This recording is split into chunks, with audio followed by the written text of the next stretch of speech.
Hello everyone, welcome to a SUPboarder video where I'm going to give you a full review of the Aqua Marina Cascade for 2025. This is a multi-use board. You could sit on and kayak. You could stand up paddle with this as well. We've used and sort of blogged our use of the original Cascade. Now I'm going to give you a full update of the new Cascade and what we think about these boards now and who they'll best suit in the market. Thanks for watching a SUPboarder video. Please remember to comment, like, subscribe and share this content if you find it useful. Also check out the full SUPboarder mag website where you'll find loads of SUP related and foil content. Also check out SUPboarder Pro, which is our subscription service, which is the next level of SUP and foil content. There's some great features on there which you should use, like the Ask the Experts email service, which is where you can ask us as many questions as you want about as many different boards or brands as you want, where we can get back with a completely honest and independent answer to make sure you get the best equipment out there for you. Back to the review. So the Aqua Marina Cascade is not a new product to us. We have actually used the previous Cascade a few years ago, and from our very first impressions we were really not sure of where this would fit in the market. Is it a kayak? Is it a SUP? How will it work and how good will it be? Soon after using it though, we realised there was going to be some great benefits to using this for many different reasons and for many different people. The 2025 Cascade is very much the same at heart. They have refined a few things on here, the construction is a bit better, but it still offers an incredible amount of versatility when it comes to getting on the water. Now I will jump into the pros, the cons, what sort of type of paddling you're going to be doing with this. But first off, let me look at the specifications of this Cascade. So this Cascade is the single person one. I say that because you can get this in a tandem as well. This one is 11'2" long and 35 inches wide. It's got a big amount of volume because it is 8 inches thick overall, but it has got an internal chamber which is lower, that sits down in the center. That internal chamber is pumped up to 10 psi and the external chamber is pumped up to 15 psi. It comes as a complete package with paddle, 2 fins, the kayak seat, the SUP paddle with the attachment to make it a kayak paddle, backpack and leash at £849, and the tandem retails at £949. But I do know if you shop around you may be able to find that a bit cheaper. When it comes to using a Cascade on the water, I know there's going to be a lot of people watching this review for different reasons. Some of you are going to come to it from the paddleboarding side, some of you are going to be looking at it from the kayaking side. And there may be some of you looking at it at a slightly different angle. Maybe you want to look at it for fishing, maybe you want to look at it for kayaking or supping but carrying a huge amount of weight. So there is a lot of other people looking at it for specialist reasons as well as the generic stand-up paddleboarding and kayaking. The Cascade is made out of Aqua Marina's drop stitch light technology, which is basically an internal core inside this main 8-inch chamber that's made of drop stitch. That's a nylon strand that is fixed at the bottom and the top of the board, and as you pump it up it tensions those nylon strings. Even inside the internal chamber in this lower area, that is still drop stitch as well.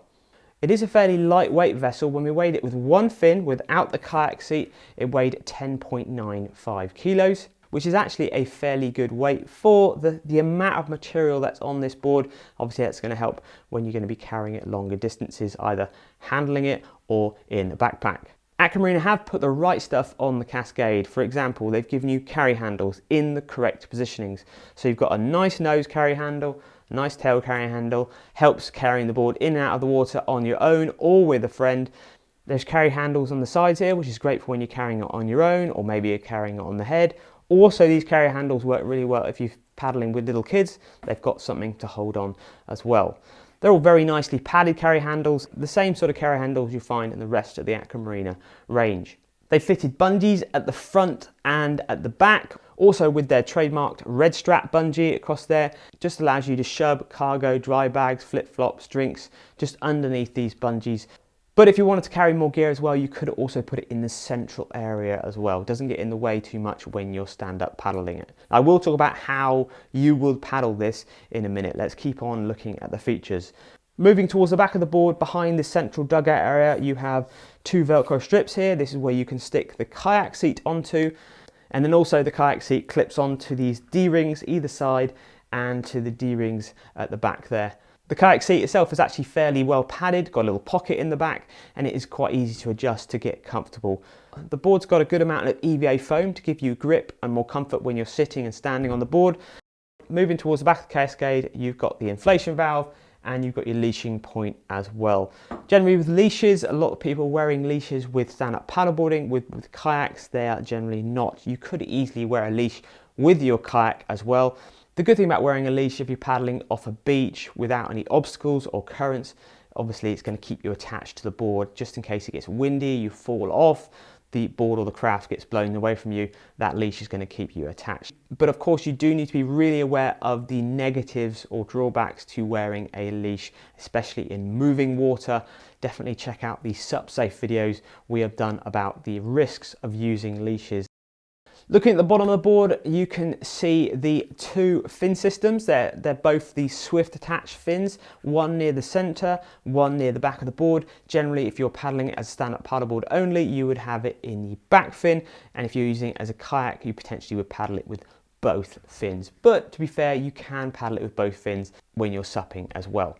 It's just not going to be as efficient and as fast as using one fin. Also in the bottom lower part of the board, there's a drainage plug you can undo because obviously this board will collect water in that mid section. Now before I move on to what the Cascade's like on the water, talking about the Cascade in our deflection test. Now a deflection test is basically a bend test. We measure all the stand-up paddleboards we've ever tested to see how bendy they are, to see what their deflection is. It's where we put them on a gap of 1.5 meters apart and we put a weight of 75 kilograms in the center of the board and then we measure how much they dropped.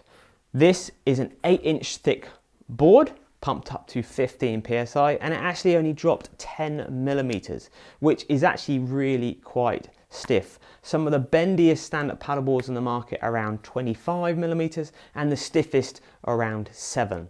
So just shows you the construction, the double chamber type of construction they have in here, and the thickness of the board gives it a really good stiff feel on the water.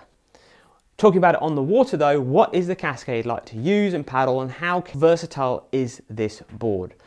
Well really the versatility is up to you as a paddler. There are so many different ways to use this. Yes, the two most common ways are to stand up paddle it in the middle, so you'd be standing up in the lower section here, getting you closer to the water, gives you a good stable feel, and many people will prefer to use it as a kayak and putting their legs into the lower area. Obviously that's a real personal preference whether you want to kayak it or whether you want to stand up paddle it. The nice thing about that is you don't have to change the setup apart from the paddle to stand up paddle it or kayak it. So if you're a family, one of you wants to SUP it really quickly, you can SUP it. If somebody wants to jump on it and kayak it, the seat can already be on there and they can straight away and get on and kayak it. That's a nice little feature that's different to some other sort of crossover board boats on the market. I have seen it where people stand up on the edges here and use it as a stand-up paddleboard standing up higher. The negatives to that are you're going to be higher out of the water, you're going to be spreading your legs a bit wider, it's not going to be as comfortable and it's not going to be as stable either. So definitely opting to stand in the lower section is a little bit more comfortable for that. You can kayak it lower down and that is a lot of fun, and also the kids do find it a little bit easier sometimes as well. And I've even seen it where people have been standing up sort of over where the kayak seat would be, using it as a stand-up paddleboard like that. When it comes to using it as a stand-up paddleboard, it is a very easy board to use. It's nice and stable because it's got that good amount of width. It definitely doesn't paddle as fast as a more slender or narrower SUP would do, and it doesn't have as much straight line tracking as a sort of more narrower base board. Really, it's about average when it comes to speed and glide, whether you're using it as a SUP or a kayak.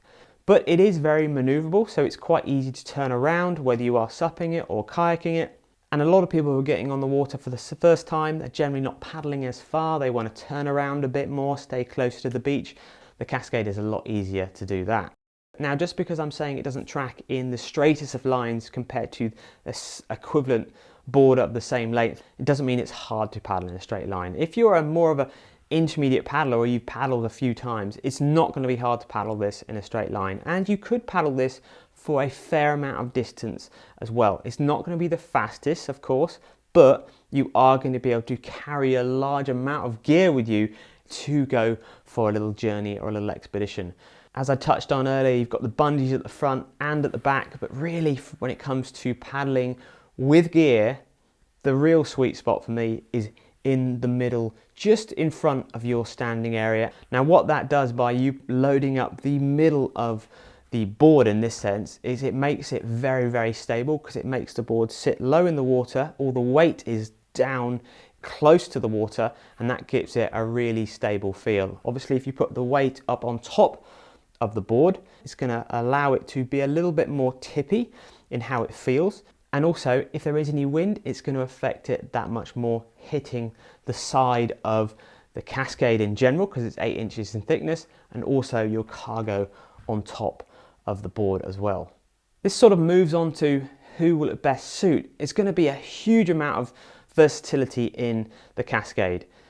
Yes, a lot of people are going to look at it for family fun, kayaking, supping, doing a bit of everything. It's going to be perfect for that.